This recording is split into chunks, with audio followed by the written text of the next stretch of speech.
to see if we show up. Chat. Sure. If you're here, chat, let me know if we're back yet. I'm sure if we give it like another 10-20 seconds, we should start appearing. Hopefully. Are there any signs of intelligent life out there? Okay, there are. We're back. Nice. Okay, I'll give it another 20 seconds for people to sort of refresh, and then I'll switch back over. Basically, OBS crashed. If you want some behind-the-scenes information, just technical issues. Hopefully, when I switch over to our lovely dev interview again, it just works, chat, and we can sit back and enjoy. No intelligent life. There's plenty of intelligent life in the chat. Back online, 07. Nice, welcome back. Okay, I'm going to switch us over now. Again, if we crash, I'll try and figure something out. But yeah, we'll play that video for you right now. Okay, we're back, and this time we're joined by a very special guest from the design team. Hello, Tom. Hi, Bruce. How's it going? Going very well, thank you. Thank you so much for joining us. Sorry, is this? I believe this is your first time on stream, at least with ourselves. Yeah, I think that's right. Okay. Have you been on in the past? I've been on a couple of dev diaries way back in the day, back on the original Elite launch, but I don't think we live streamed back then. Right. Yeah. So okay. Here I am. Great. Behind the veil. Yeah, suddenly we're lifting the curtain a little bit today, which is great. So we're here to talk about the Scorpion SRV, of course. But before we get into that, for anyone who wasn't able to catch you back then, could you tell us a little bit about what your role is at Frontier and what that entails? Yeah, so I'm a designer at Frontier. I've been working on Elite since before the Kickstarter, which is pretty cool. Oh no, sorry, since the Kickstarter succeeded. Which was just such an exciting time. I've been on various different things throughout my sort of career at Frontier, but I've been a level designer before. I made rides for our Disneyland game back in the day. I've been a systems designer, and I came up with a few of the sort of fundamental systems that make Elite work. And now I'm sort of going more in a direction of sort of technical design and systems design married together, so sort of making stuff and making it work, which is incredibly satisfying to do, I can tell you. Oh, great! Oh, that's brilliant. It's always so nice to meet one of the OGs from Frontier as well. So that's brilliant. So, like I mentioned, we're here to talk a little bit about the Scorpion. At a top level, then, could you describe to us what hand you had in the design of the Scorpion? Yeah, so the Scorpion's been a thing for a while. It's certainly been something, I think, probably when they wrapped up the Scarab, the idea of more SRVs has been knocking around various designers' heads, but it sort of we got an opportunity to really focus on it around about the time we were sort of finishing Beyond. So we started to look at how we could prototype new SRVs and how we could start to look at what was achievable and what the player base actually needed as well. And very quickly, the idea of a combat SRV came up and just got sort of appeal throughout the team. So there was very much a process of coming up with the original design spec. So back then it was Steve Kirby doing lead design duties. And he came up with a sort of loose spec, come up with something that fits a combat role. And then taking that spec, figuring out what's appropriate, for a ground-based vehicle and what it needs to function in combat. All of this with a little bit of an eye on knowing that Odyssey was right, coming, of course. So figuring out how it fit into that as well, and then starting to go to lean more on the technical side of it and start to figure out how we could actually make this thing a reality.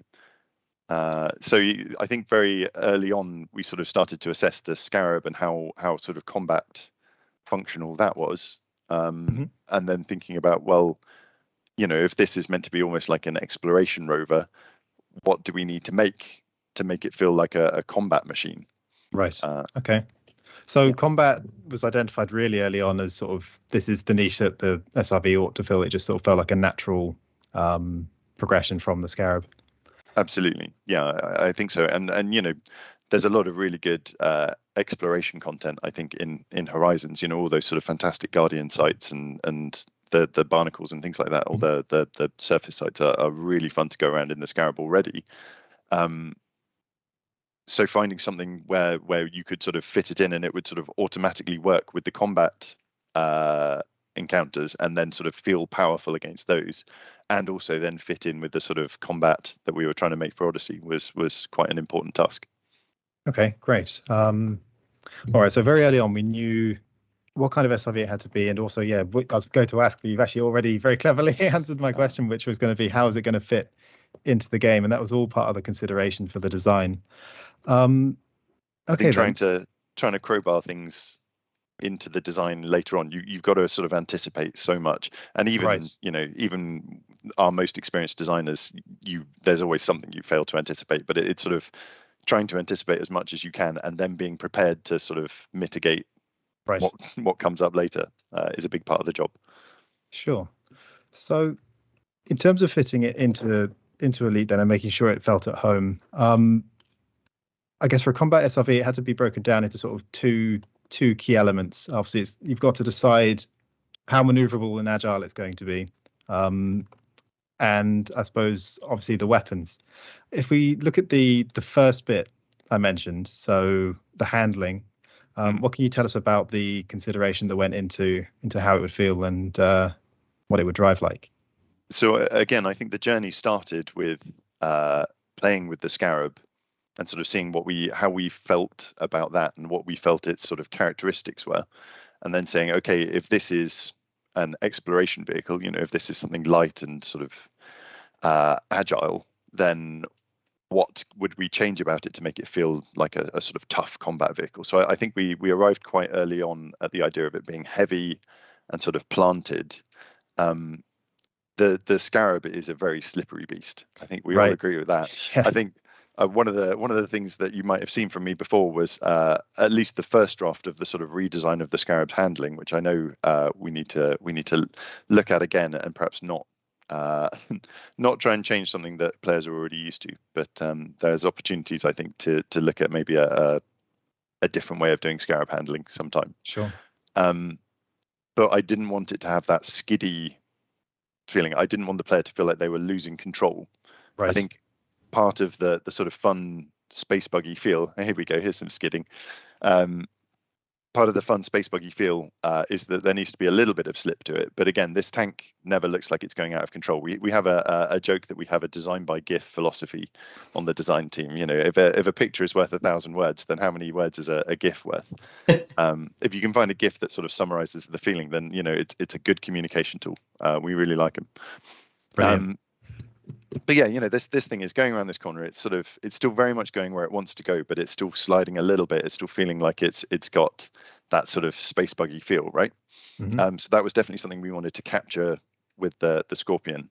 And if anything, the first iterations on the handling model were very planted, you know, heavy, firm, and like barely any slip. And then it was just a case of taking that iteration and dialing up the sort of the slide, you know, making the tires.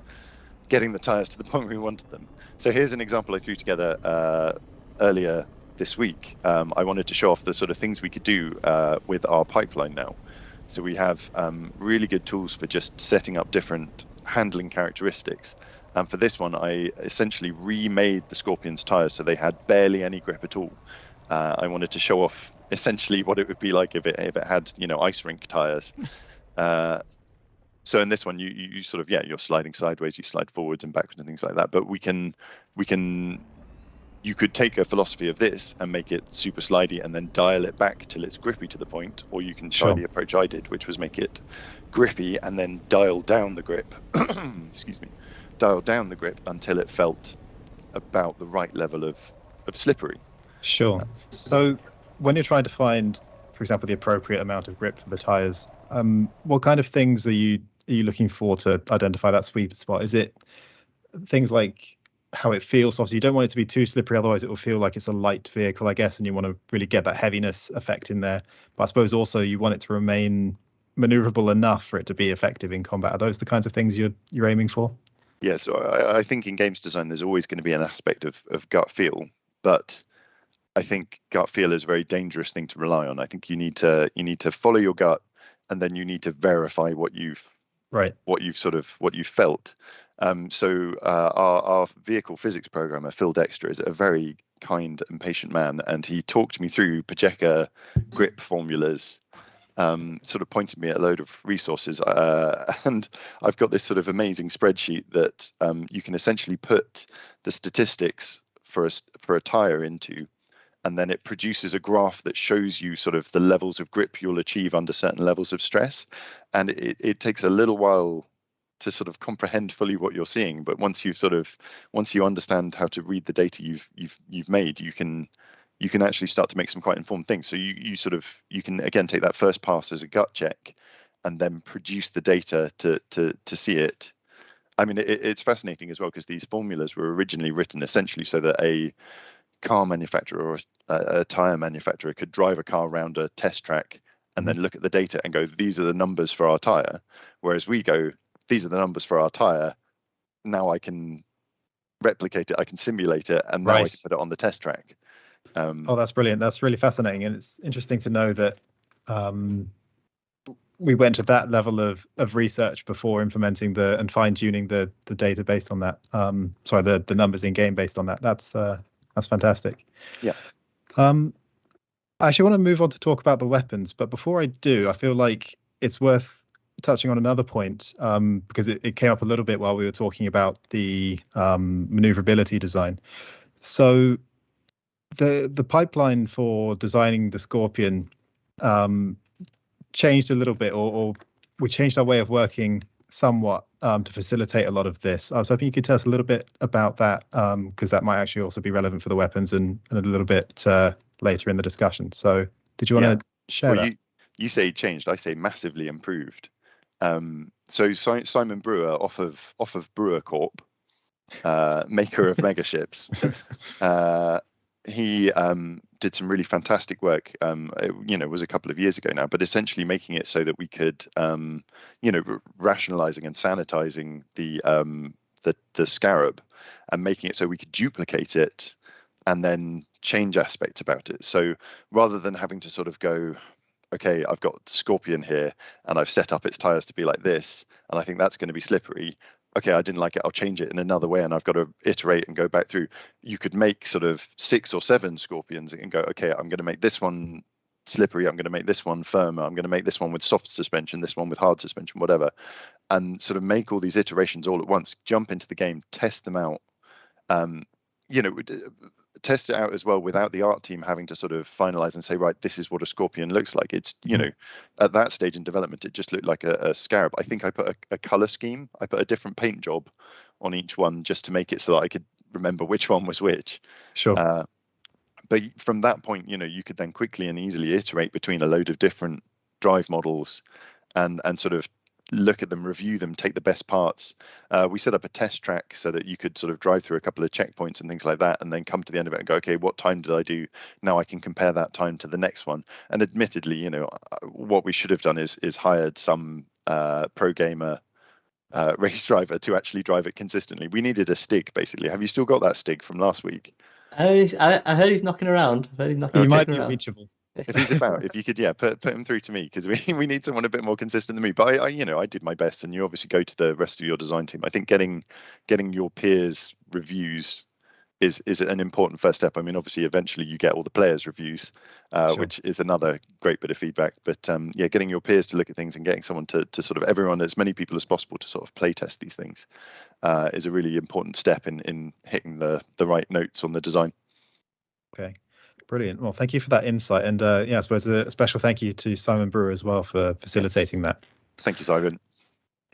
In terms of the weapons then, now, of course, the Scorpion features 2 different weapons. It's got the Surge Repeater, and you'll have to forgive me for getting the name of the launcher. I know it begins with an A.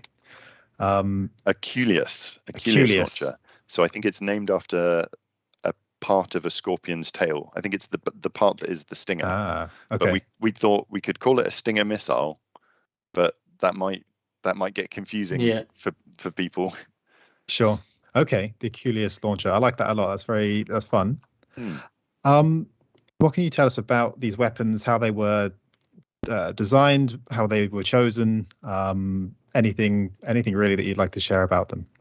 Yeah, so I like this screenshot. This was from originally from an internal review, but I like it because it's still using the Scarab's weapon ammo essentially.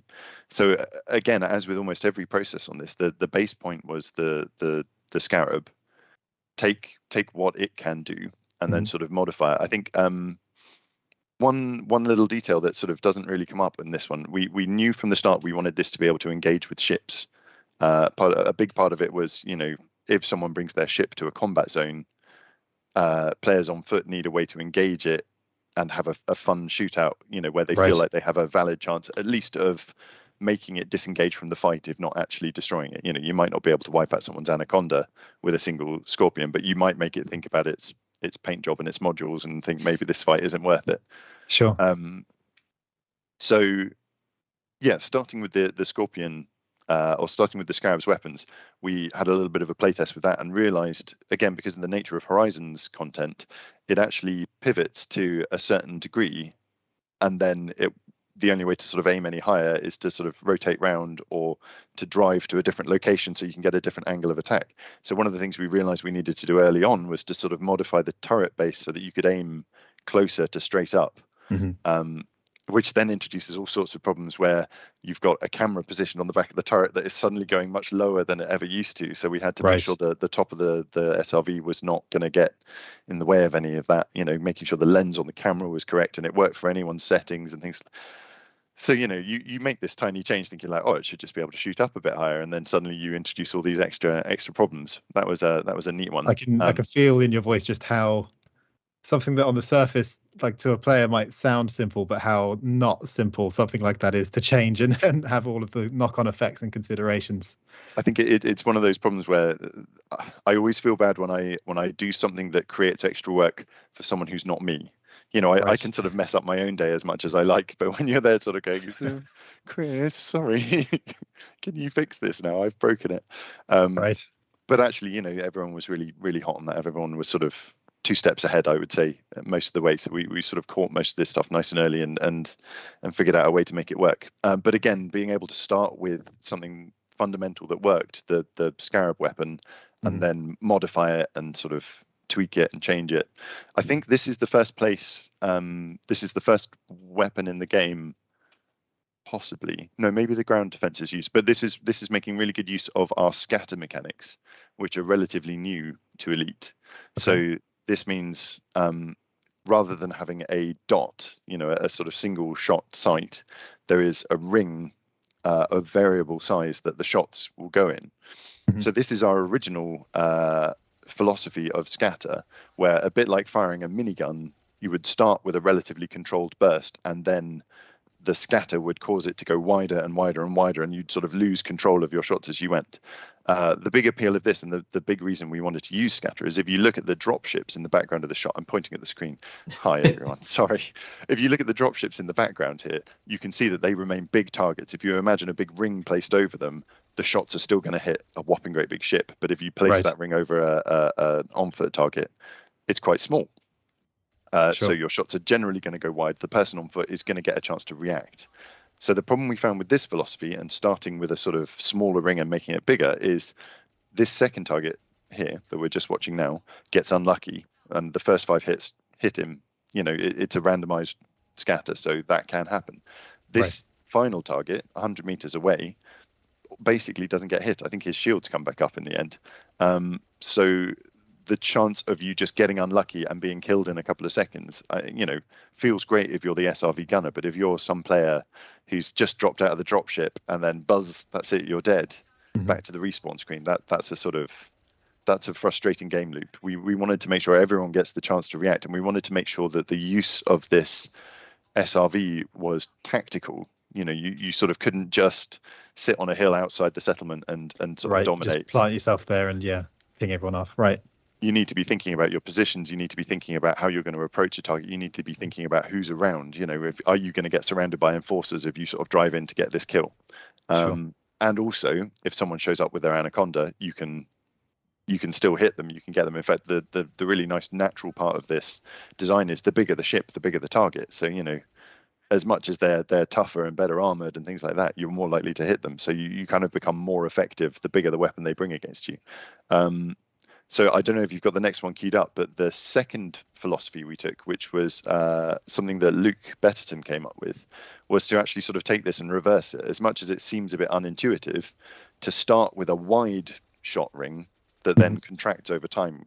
And we actually felt that really fit quite nicely with the sort of plasma weaponry thing, you know, this idea that perhaps it's heating up, and as it heats up, it becomes more efficient, it's becoming more effective, and the shot ring comes focused down until it's and then if you're the player in the target zone, you know, if you're standing in the cone, you'll get all that amazing audio feedback. Even if you're not looking at the scarab, you'll hear the whiz-bys of the shot, and you'll see them sort of impacting on the surfaces around you, and you can think, oh no, you know, I'm in the cone, it's time to bolt for cover or chuck down a shield grenade or something. But like, crucially, you get the opportunity to react, and if you don't react, then the SRV will get you, and that's fair enough. Yeah, you know, that's you getting outplayed, but you're not getting cheesed, right? That's the crucial thing. Sure. Okay, that's really clever. I like that. I hadn't considered that by reversing it, you would get that effect where, like you say, the player gets a chance to react. It's all best of both worlds, because ultimately the SRV will then become focused and pinpointed enough to ping its target if that reaction time isn't taken advantage of. That's it. Okay. And we are sort of watching our best players. You know, we're watching all of you. But we are only the best ones. Right? If you're trash conflict zones, we don't care. No, joking. I mean, we're sort of paying attention, and we're seeing, you know, obviously we have these design intentions, and hopefully those intentions are being met. And if they're not, then, you know, we have the opportunity to balance. You know, there's plenty more patches coming up, so we're going to sort of keep an eye on it and see how it goes. I appreciate it can probably be a bit frustrating when you're laying down 2,000 shots over a target and they're seemingly not getting hit by any of them. But sure, hopefully it's doing what we intended.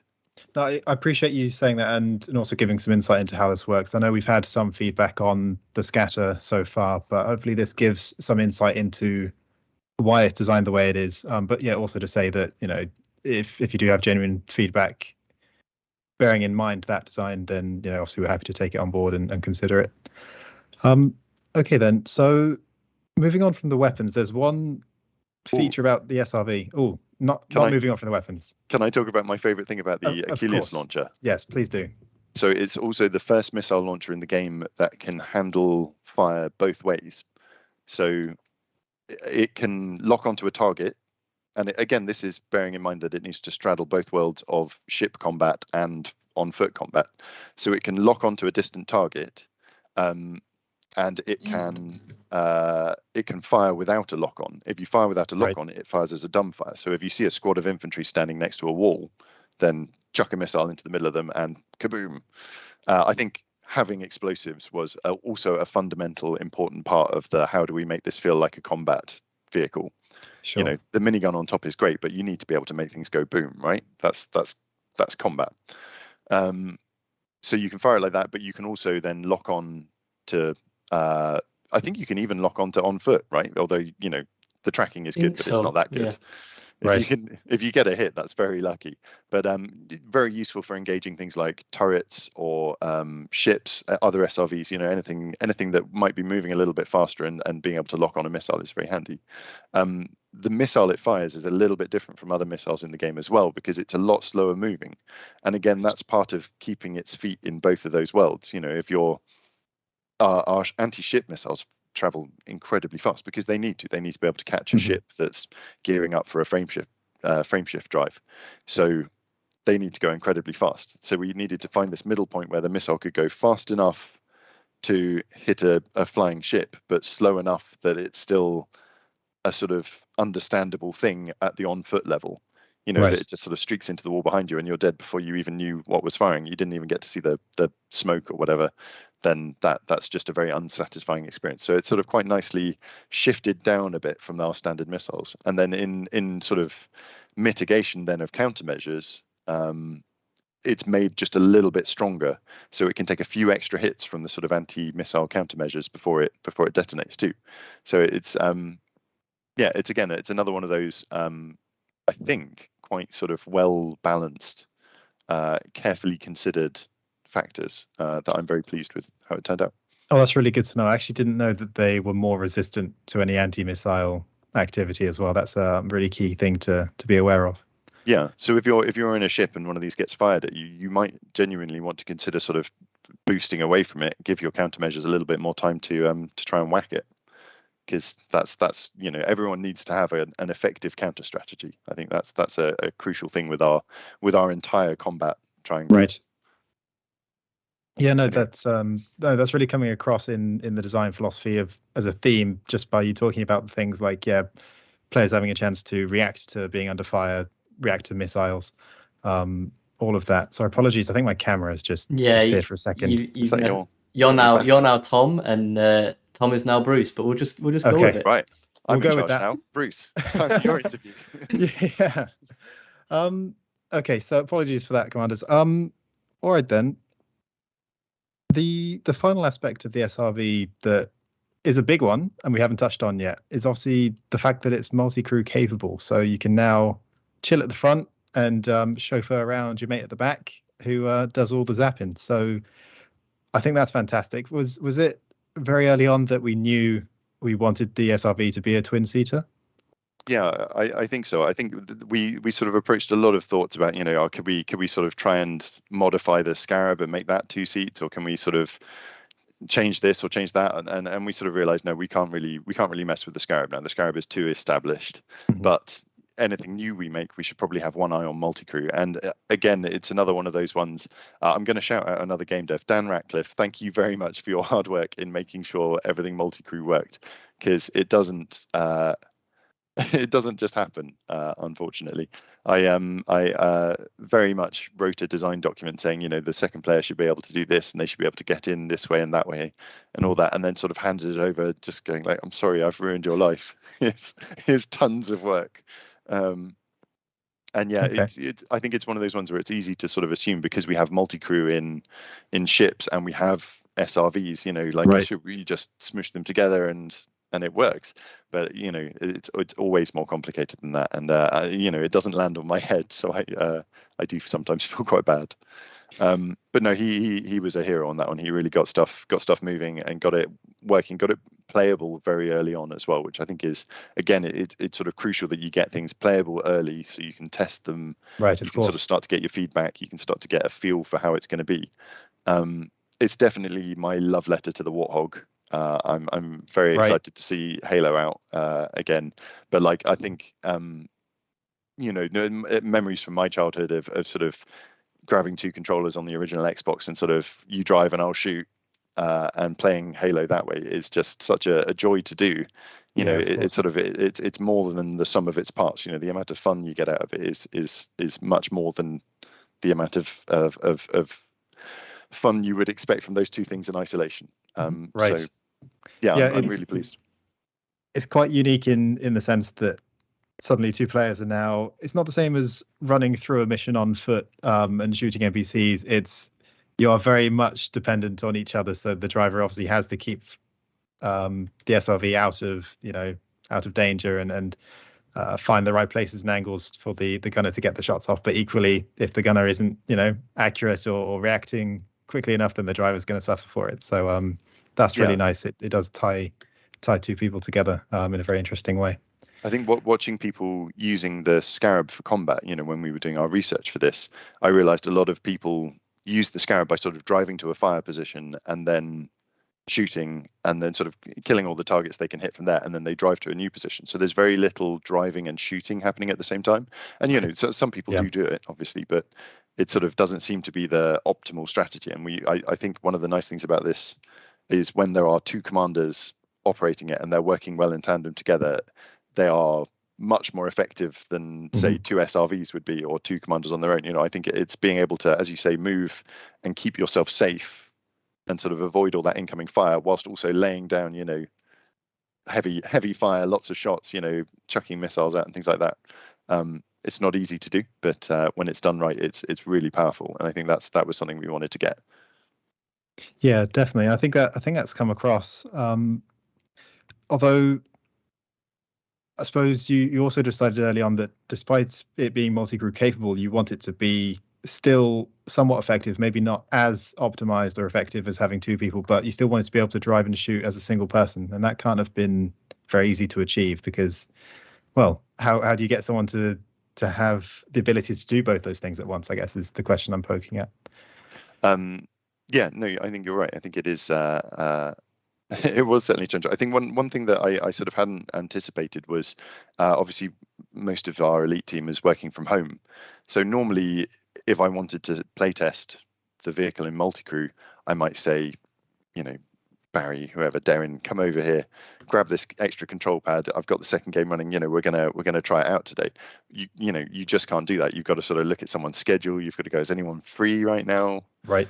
And you know, we're all pretty busy. Everyone's got their features, so it was sort of, it's such an interesting one. Normally you would just be able to sort of go, look, can I borrow you for 5 minutes? And you could just slide a desk chair over. So I think the current situation certainly added to the challenge of getting that sort of multi-crew balance right. Sure. But you know, I think we managed, right? Everyone is coping right now. Everyone is getting by those kinds of challenges. Yeah, I think so. And like I say, as far as I'm concerned, you've absolutely achieved that. I think the coming together of those three elements we've talked about, the maneuverability, the weapons, and yeah, the fact you can buddy up with with someone else has just created a really awesome experience. So thanks, man. So thank you. Well, thank you for getting it done. Was there anything else that I didn't touch on about the Scorpion that you still wanted to mention or talk about? I think the only other thing I'd say is a sort of more of an anecdote, but early on tinkering around with this thing, we were very much experimenting with like, well, just how many chairs can we cram into it? And so we had, you know, driver, and then at one point we had 2 passengers behind the driver, so you could have 3 in there. But then we were like, well, okay, what does the third person do? Are they just sort of doing the crossword or something? Right. And we sort of thought maybe they could have like a Minecraft style paper map that they're holding out, going, go left here, you know, or something like that. It's just thought no. And then, you know, then we started thinking about like, okay, where do the panels go? You know, where does anyone actually see anything? And we realized we've got to scale it back a little bit. There was incredibly early doors. There was an experiment with having a monkey step and having someone hold on to the outside of it. And I think that got as far in the art test as someone sort of putting it through a couple of barrel rolls. And we were like, no, that's not. We either need to be able to like geezer style eject them from it at 900 miles an hour, you know, when they've lost grip on the handle, or we need to just cut this. So yeah, it's such a cool idea. And you know, maybe we'll try again, but we've got to find a way to make that work. Sure. I don't know. So yeah, I think as with all these things, you know, there's always plenty of stuff that we didn't do with the Scorpion, and you know, who knows what's going to happen in the future. But like, I think SRVs are a really exciting space in Elite at the moment.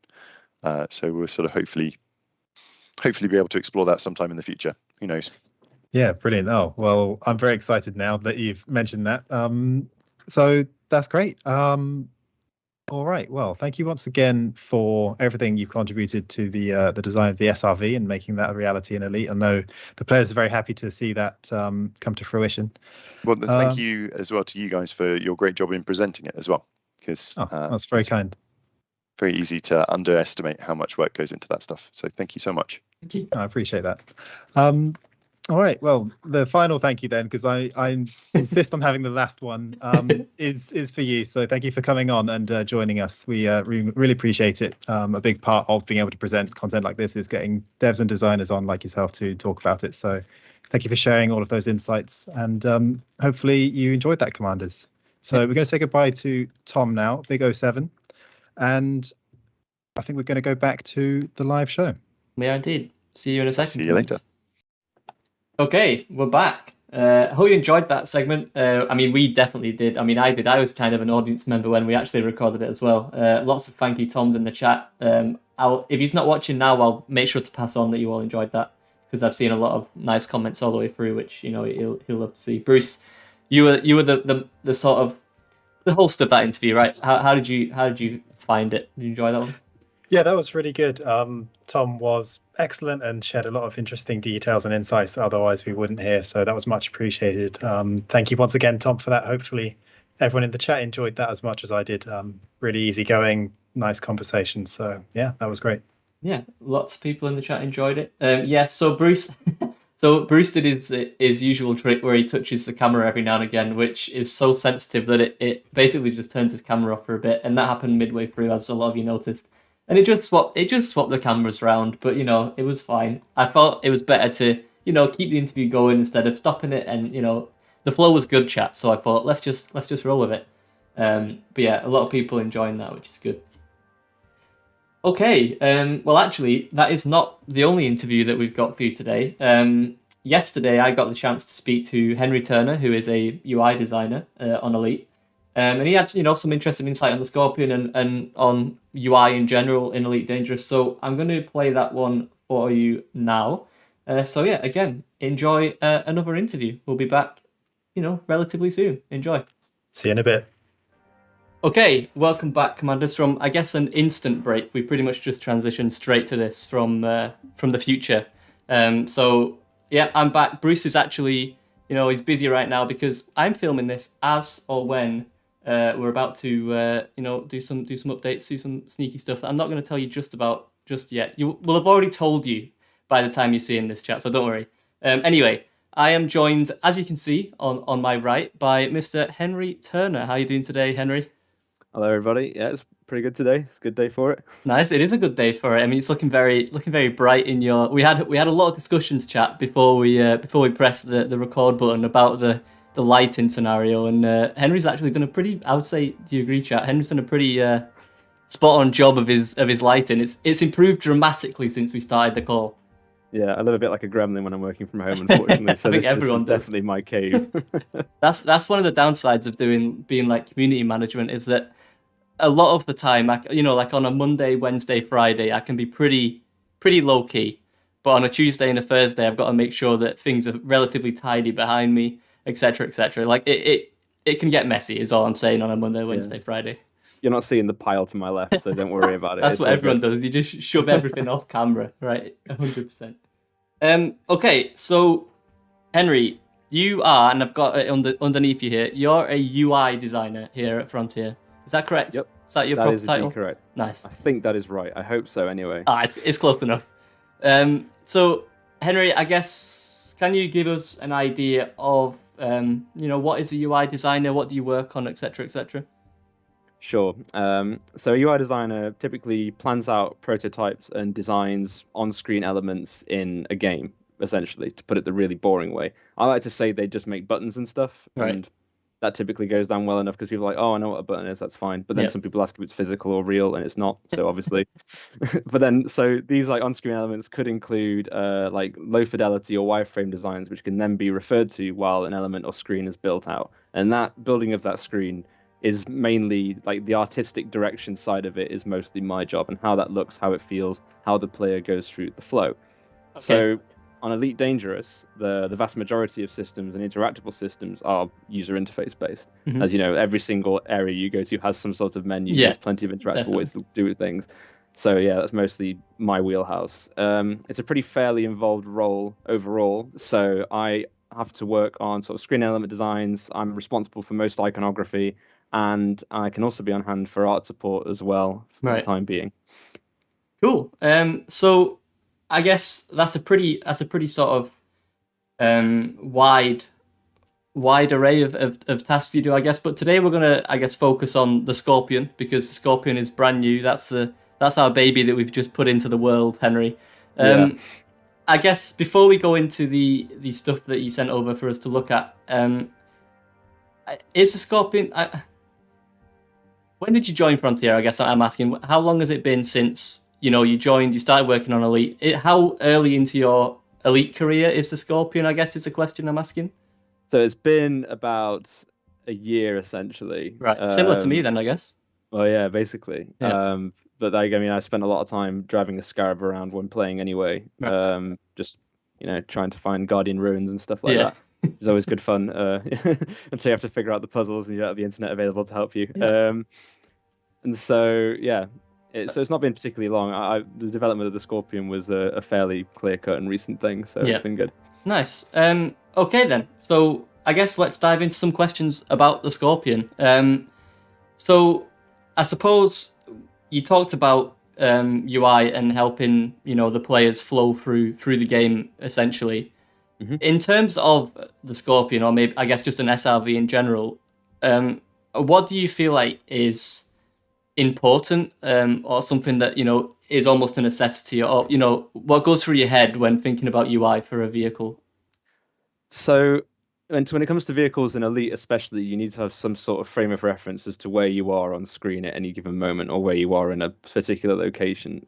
So, for the Scorpion especially, we wanted to be sure that the player is always aware of their orientation and where they are in reference to where the driver is looking. Yeah. So to do that, essentially, we looked at things like the orientation marker in the bottom right hand of the screen, and also adjusting the radar in the very bottom of the screen, which you can now actually, as you move around, the camera does follow the sort of on-screen model there, so you can Yeah. always keep track of the orientation and what's going on around you.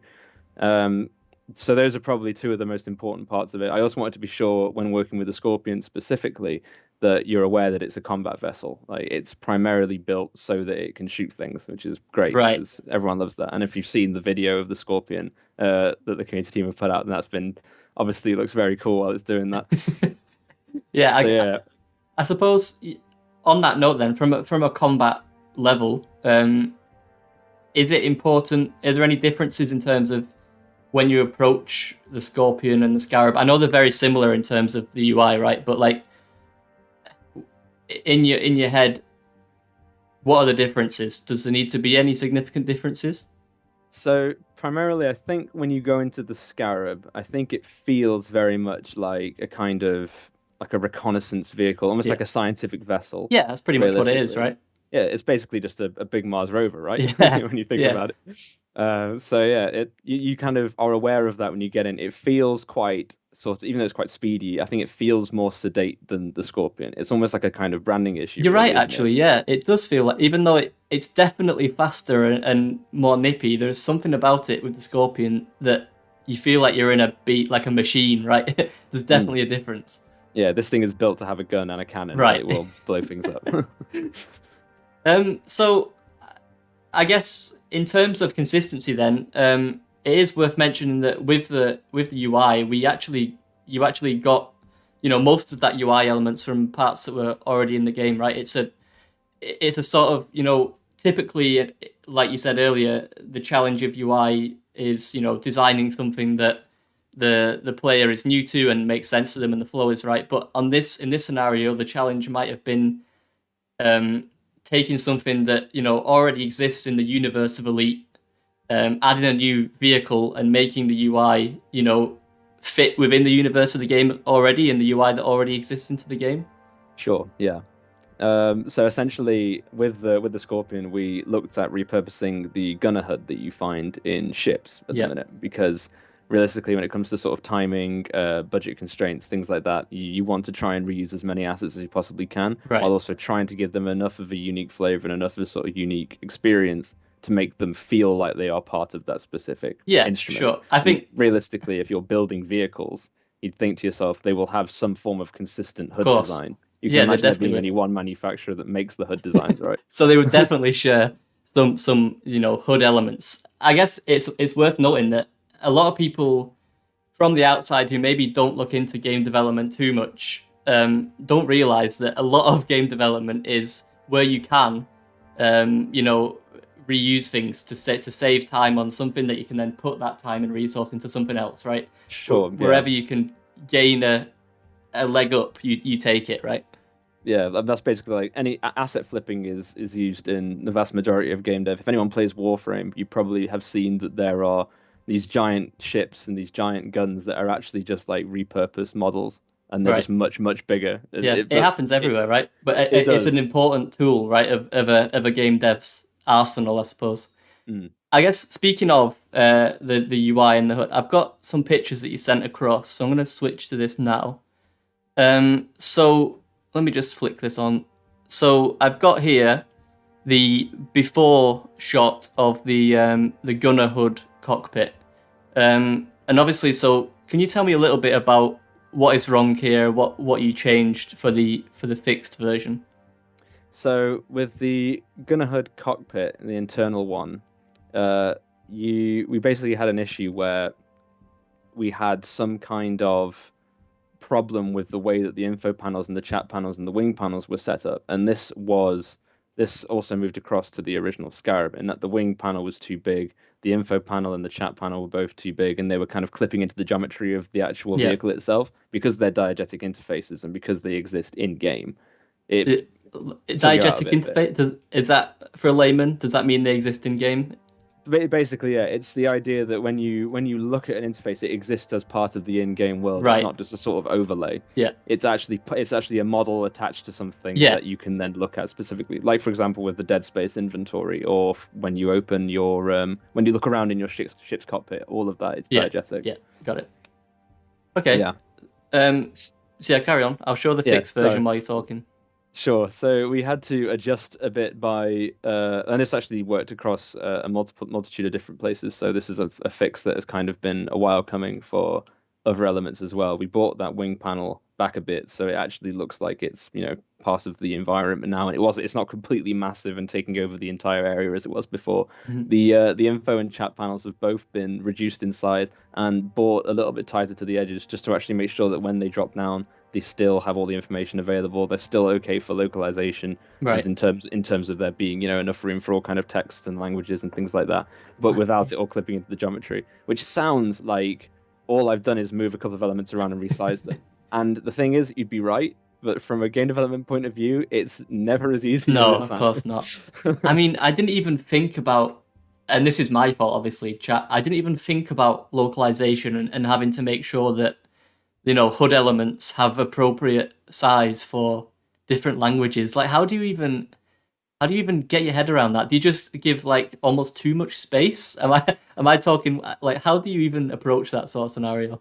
Yeah, so sometimes when you're thinking about localization, because we don't do it, we have a localization team that essentially does that and writes the strings. Yeah. But when we are designing, I tend to design in German or Russian if I can, because those typically have some of the longest words you'll see. Right. And you can kind of get an idea of how big the panels have to be. Okay. Sometimes just to be safe, you'll split them onto two different lines if you have the option to, or if you need to. Whereas, for example, with like that info panel there, like info is a very small word. You don't have to worry too much about it unless, you know, the localization team decides that the word for info should be something completely different, which can happen because some languages don't have the same common parlance. They don't always have the same colloquialisms that we do in English. I mean, I could not do your job, but that makes sense to be fair. That's a very clever tip, I guess. So German and Russian. If you're a UI designer, there you go. You heard it here first. I'm sure French is good too. French is a good one as well. French, if you really there you go. Another one. Nice. So I've got another couple of pictures. It looks like this time we're not from the gunner. We're actually in the front of the Scorpion. But again, it's a similar problem with the sort of sizing of the HUD elements. It's pretty much exactly the same thing. So if you're on the one that I'm thinking of, this is the internal cockpit, the second chair basically in the rear of the Scorpion. Well, other way around. We showed the rear first, and now we're in the front. Right. So now you're actually in the okay, cool. We're driving now. This was the same problem. This was exactly the same problem. We had the wing panels were too big. The info and chat panels weren't positioned correctly, and we had to adjust because it's not always adjusting the same thing in every single area. Like each individual section has its own UI elements that you have to resize, rescale, adjust. And it's not like just being able to be like, I can drag this to the left and drag that to the right. Yeah, it's done. It's like numbers based essentially. It becomes a problem. Yeah, especially as you mentioned, if it's all within the world, right? It isn't as simple as viewing it from a flat plane. So if only it was, but that's not the case. If only. Okay.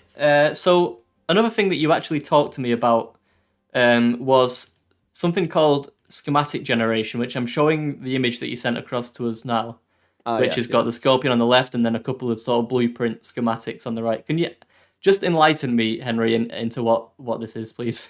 Okay, yeah, sure. So you'll know that whenever you go to outfitting, or if you go into your panel on your ship that shows you what you're currently in, you have to be able to see a schematic of what that image is, right? Of what you're actually driving. It's part of the art style. It's part of kind of like that wireframey elite feel, and it's surprisingly difficult to get that information in a quick and concise way. Mm-hmm. So realistically, what you can see on the left is an image of the actual render of the Scorpion SRV. Yeah. And this is me taking it to a place where it's, there's like a totally flat floor, and being able to take a screenshot from a specific angle. So, it really plays into the whole how Elite can be a screenshot simulator for a lot of people, which is great.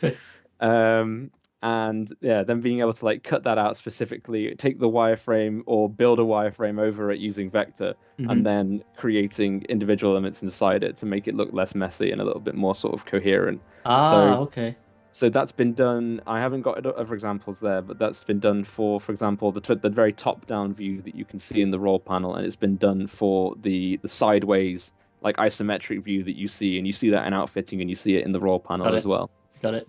Cool. Yeah, there's a lot of detail. So you saying that you add in the sort of extra detail that we're seeing within the sort of the middle of the schematic, I guess is the way. I don't know how to phrase this properly, but yeah. Nice. Basically, you can do so.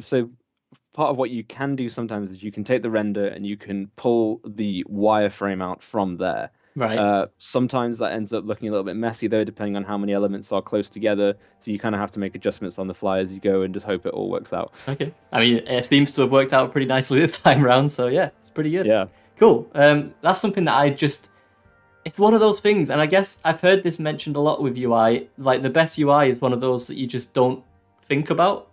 And with this, like, I've just, I've seen this kind of thing in the game, but it's just not something that jumps out to you as like, oh wow, it just fits perfectly within the universe, I guess is how I'm trying to say it. And it's a nice job. I think a lot of people, they see UI as, the best UI is no UI. I think I've heard that quite a lot. Right. Do you agree with that statement? It very much depends on the scenario. I don't always agree. Like, I mean, for example, people have been in space where they've had their cockpit blown out, and it's like, yeah, I think I need UI for this. It would be quite useful. Yeah, I agree. Or like when you get a Thargoid shutdown field, and then it's just like, yeah, blank. You know what? That's not great. I can't see anything or do anything. I think I need some sort of information. But when you're interfacing with a world, the UI, I think a lot of the time, when it comes to some action games, it's just part of the game. It's information to the player. The UI in Elite is part of the world. It is. And it has to kind of immerse the player in an environment that they exist in as the player themselves. Yeah. So, yeah. Yeah, perfect. Okay, last image that you sent across to us, Henry, is this little, I guess, portfolio of little icons and iconography that you made up for Elite. I guess, give us a quick run through. Where can we find some or all of these icons in the game, Henry? Yeah. So this is a little bit of me showing off, I think, realistically. Or this is just me being like, look what I did, put it on the fridge. But yeah, so the top row of icons to the left hand side, they are all basically Odyssey based on foot components. So you have like the item wheel on the left hand side, you have the goods and assets markers in the middle, you have the backpack icon which has been readjusted. So generally, this is just because I like to make, in my spare time, I like to do isometric vector art. It's something that I really enjoy anyway.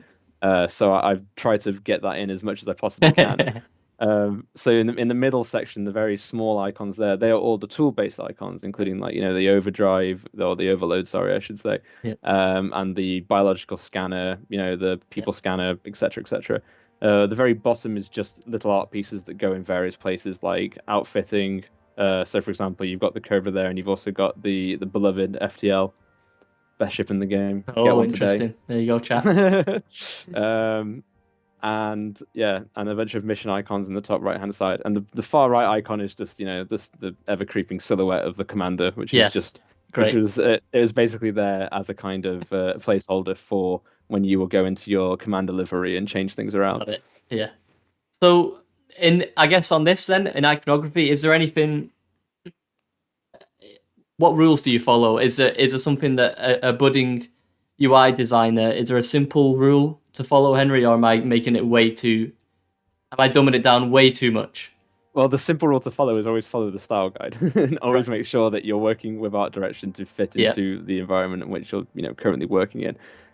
Making an icon, it should always be recognizable realistically to what it is. It should always have a reference to something in world or in game if you have the opportunity to. You can kind of you can layer it up and find things that make sense when you're designing an icon, and be like, that is a good reference to that. Yeah. Like more often than not, I think when designers are given a prompt for, a specific thing, they'll be like, we need to make an icon for, I don't know, like the helmet. You think to yourself, right, I know what that looks like. I have a few ways in which I can think about doing this at the top of my head. How is it going to fit in with the remainder of the systems? How will it remain cohesive with the remainder of the iconography? And you've always got to try and keep that consistency across the levels. Got it. So I guess an example of that would be, the backpack. You've got the Elite logo on there. It didn't have to be on there, but the fact that it is, it does actually make a difference, right? If you feel more in the world, I suppose. Yeah, and the thing is, I find it quite funny the thought that you'd be going into this galaxy and it's just like, congratulations, Commander. Like you've just got your first ship, you're doing your thing, you start off in the founder systems, etc. And then it's just like, yeah, here's your backpack, and it's emblazoned with a Pilots Federation logo on it, and we have actual branding for this. Yeah. And I got inspiration of it from the Frontier backpacks that we have here. Realistically, I just wanted to put it in there and be like, yeah, sure, this is a branded universe. To be honest, I think it would fit. They definitely would exist, I think, within the Elite universe. So I think it's fine. I like it. I think the Pilots Federation is, egotistical enough. Yeah, to want to put I think that so. there. I think you're 100% right. Cool. That was all the questions I had on my notes, Henry. Is there anything that I missed off that you want to quickly talk about, or have I covered everything? I think that's pretty much everything we discussed, honestly, Zach. Cool. This has been good fun. I've enjoyed this. Yeah. We'll have you back on whenever, really. We always love having devs on. I guess something that I actually do like asking and want to ask, because I felt, and maybe you felt this when you were younger, Henry, if you are a budding UI designer, someone maybe's at university or anything like that, can you give any advice? Have you got anything that you would say to someone that wants to be a UI designer? Like, what should they be doing, etc. at the moment? Yeah, absolutely. So this is all sort of information I wish I'd kind of known when I started out originally. Yeah. Because I started off working in startups and things like that. So I was responsible for a lot of different systems and had to bring them together in UI, which was good because I had an overview. Right. But realistically, I would say it's always good to keep a current portfolio on yourself. It's good to have a portfolio for like mobile-based tech, web tech, and also for games if that's what you want to go into. Mm-hmm. If you want to go into games specifically, it's very important to be able to show that you can create full screens with good localization, good text practices, consistent iconography practices, things like that. If you're building like hoods, for example, it should show everything you'd expect to see in a hood, including elements that you might not necessarily see in specific states. If you really want to go the extra mile, you could do a sort of analysis on your work prior to it going out. So, for example, if you have a screen, like an on-screen event or something, you could talk about how, here's why I'm making this screen, here's the problem definition, move through, show your wireframes, show your mock-ups, show any art or extra things that you like to put in there, and then at the end of it you can talk about like where I went wrong or what I did right. Things that you learned along the way. A good sort of personalized case study is very essential, I think, for UI, and I think it really shows people who are hiring that you know what you're doing.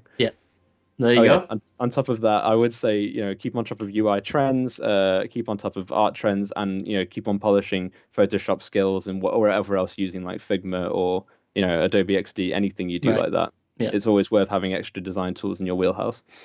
There you go. Well, there you go, chat. Hopefully that helped at least one person in the chat who's wanting to be a UI designer. I think it is important to give.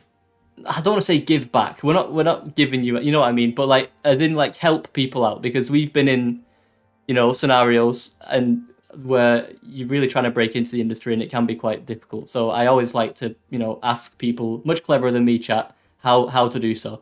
But yeah, thank you, Henry, for your time as always. I'm sure we'll have you back on soon. But yeah, we'll see you later, Henry. Thank you very much. I'll see you later. And there we go, we're back. So yeah, that was our second interview of today's show. That's our final interview of today's show.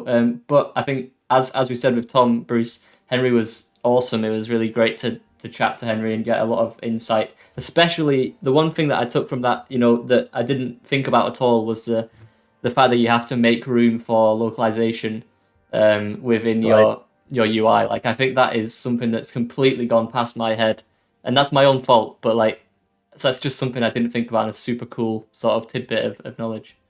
Yeah, of course. Not one of those things that you immediately think of unless it's part of your role and you work with that kind of thing daily. Someone in the chat put it really nicely, and I think this really came through while Henry was speaking, is that UI is often underappreciated when you're playing a game, and I find this myself. If UI is done really well, it's one of the things that's subtle and you don't notice because it's just so seamless and feels good. So I think that's what really comes across with a lot of the designs that Henry and the UI team have put in. Yeah, I think chat, you appreciate that one again. I'll pass on your thanks to Henry for showing up. Yeah, more devs. Yeah, we know. The plan, the plan is to have more devs on and do these kind of streams more often, because that's what we like to do as well. Okay, so I am conscious of the time, chat, but it is Supercruise news, and you are just as important part of the community as the devs. So we do want to go through the stellar screenshots, Bruce, before we end today's show, because why wouldn't we? So let me switch over. And a quick rundown. Stellar Screenshots, our weekly photography competition that you can enter on the forums, on Twitter, or on Facebook. If you do win, if you are picked in the top 10, you will receive an exclusive paint job for the Asp Explorer. So yeah, let's get into the good stuff this week, Bruce. First one The is good stuff. Commander, either eNavis or FreeNavis, depending on how you pronounce. I honestly can't give too much of a description of what's happening in this image because I just don't know, chat. But it's a pretty nice one. I don't know what's going on either. I like it. Someone in chat will tell us exactly if someone could explain what this machinery is. Yeah. Mining rigs, right? I almost said mining rigs, and then I thought I'm not going to say it just in case it's not, and then chat calls me out. So I'll take the loss anyway. That's fine. But either way, I mean, what an image! What a system they've found with a star so close to this planet too. Yeah, super cool. Really nicely put together. I like that it's slightly off, as in not perfectly symmetrical, having one of them in the foreground, and having the star in the background there. Yeah, it looks really, really good. Very nice. Next up, this one is from Commander Anden Bellium. Pretty cool system they've found. This one looks like, oh man, this looks like a system I know very well that we've done streams on. The Burr Pit know it as well. If you know what I'm thinking of, chat, let me know. Is it Kumay? It might be Kumay, Kumay, but I might be wrong also. Okay. But either way, pretty nice shot. Yeah, very cool. It's kind of a classic screenshot in that it's got the large body in the background and the ship flying over surface. Yeah, clean. Yeah, Rini says Chi Hercules. I think Tom potentially is in the chat. I'm not verified that that's his actual account, but Tom Kewell is saying thanks for having us. You're very welcome, Tom. Thanks for coming on. If that is indeed you. Okay, next up we have got this one from Commander Codger. Interesting name. Pretty cool shot. Nice atmospheric lighting. Looks like they found a ringed planet. Is that a Diamondback Explorer or a Diamondback Scout? One of the two. Yeah, I can't actually tell from here. Let me know, chat. Chi Hercules, but yeah. I think Kumay is the planet in Chi Hercules. I might be wrong. By the way, this one, nice ring system. Interesting terrain they've got going on here. Very nice. Well done, Commander Codger. Looks like an explorer. Yep. Gotcha. Next up, this one is from Commander Dave Byrne, which is an appropriate name for the photo that they've submitted. It's probably pretty hot on this moon or planet that they're on right now. It looks like their Asper's crashed, but I'm assuming they've safely landed to take this photo. But nice sort of silhouetting effect they've got going on here, Bruce. Yeah, really nice silhouette. I like the colours here, sort of the orangey reds and hues that they've got in the whole shot. Yeah, like I say, it adds a warmth and a high temperature to the whole image. Yeah. But funnily enough, matches the commander name nicely. So well done. Very nice. Next up, this one's from Commander Gordon Freeman IV, I believe, if my Roman numerals are correct. Great image, really cool planet they found here with a lot of sort of mountainous regions, and then you've got the atmospheric lighting again. Nice green tint on the engines of this great Phantom, Bruce. Yeah, it's nice. They somewhat match the atmosphere in the background. That's true, the haziness. So that's cool. I like that. A nice touch. Yeah, I love the sort of. I think one of the reasons I like the crate so much is the sort of slim profile it has. Like it's so flat. It's just like it just flies across the screen. It's lovely. What a lovely ship. What a lovely ship. Next up, we have got this one from Commander Logic_me or ME. And this is a pretty, this is what we like to see, Bruce. This is quite a different shot to what we usually get on stale screenshots. The atmosphere is astounding in the colours that they've found, but the angle of the shot itself really cool. Yeah, I like this. Obviously, it's a ship trying to escape the mass of the planet that they're on. Yep. Yeah, very cool. Very cool. And you can pretty much tell that you get the speed effect right by the sort of passing of the particles that are going around them. Very nice. Okay, next up, this one is from Commander Quantum Tommy, and they have discovered something that I've never discovered in the game, and that looks to be a quadruple star system. I mean, maybe chat is going to say to me, I see one of these every day when I play the game, but I seem to not be able to remember, especially with the stars this close together. It's pretty astounding. Yeah, it might even be given the position of the stars. I wonder if there is a pair of binary stars in that system, which would be even more. I think you're right. Even more interesting for sure. Yeah. But in any case, so nice to have all of them in the shot and still that large in the background. Very cool. Yeah. People are saying, imagine the scoop potential. Yes, there would be a lot of scoop potential. I'm not commenting on it any further. Okay, next up, we have got this one from Commander Simon, which I really like the lighting they've caught on the bottom of this Diamondback. And I'm not sure if that's just the ship lighting or they've got like maybe someone in SRV underneath. I'm not sure. Either way, nice work and nice atmosphere again. Yeah, there's a lot of mood in this one. I'm not sure what it is. Maybe it's the color of the sky in combination with the dirt being lit up by something. Yeah. I think this one is probably pre the atmospheric lighting changes, because I imagine if Simon would have waited a week and took this photo again, it might have looked even better with the sort of changes to the atmospheric lighting. But still, is a remarkable shot. Very nice. Okay, next up, this one is from Commander Toledo, who themselves have found not necessarily a quad star system, but a triple star system they've come across here, Bruce. Very nice. Nice. With the classic underside of the Anaconda shot as well. Yeah. That's very iconic for Elite. Yeah, indeed. Very nice, very nice. In the foreground, it's almost like the typical asp in front of things, but this time it's an Anaconda. Very nice. A tertiary. That's the one, Charlie. Thank you. Tertiary system. Okay, and finally we've got this one from Commander Uber Meg, which is one of my favourite shots that I've seen in the recent months since the dredgers made their way into the game. But this one is potentially my favourite, only because the scale that you see from the Cobra to the dredger, and then you get the sort of rings in the background in the top right. I think they've done a remarkable job of putting this together so nicely. Yeah, I really agree. The sense of scale in this one can be really felt. So, excellent job there by Uber Meg.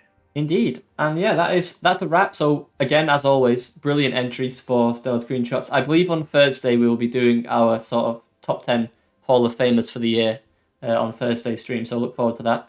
But of course, Stellar Screenshots will continue into next year. So keep submitting your screenshots for a chance to win. All right then, I'll cut back to us as we sign out. But yeah, thank you everyone for joining on today's stream. It has gone a little longer, but I think we can all agree that it was probably worth it for the pretty nice interviews that we got with the two wonderful devs that agreed to come on, and we obviously appreciate that very much. As a quick recap, before we showed those interviews, so update 9.01 is out now, as of yesterday, and we are working on another hotfix as soon as possible. The content of which we're not 100% on at the minute, but we're aware of issues surrounding things like fire groups, hostile targeting, and exobiology. So these are all things that we're aware of and working on. As soon as we have more info on what the hotfix is going to be and when it's going to be, we'll obviously let you know.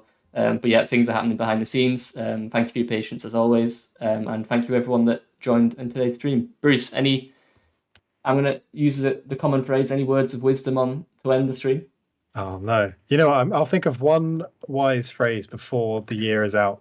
So Before the year is out, you've got ask me one. on Thursday. Right. I'll have imparted something wise. In the meantime, yes, thank you to both of our guests. It was wonderful to have them on. I know we've set a nice trend now of having pre-recorded dev segments to talk about design and development features. If people in the chat, if you enjoy that, let us know. I've seen some really nice comments about it, so I think that's a popular little thing that we can do more of next year. So 100%. Yeah. Yeah. I saw someone quickly in the chat say, do you think that the patch will be out before the Christmas break? Yes, I do think it will be out before the Christmas break. More details when I have them. Hopefully. I don't know that. Well, we'll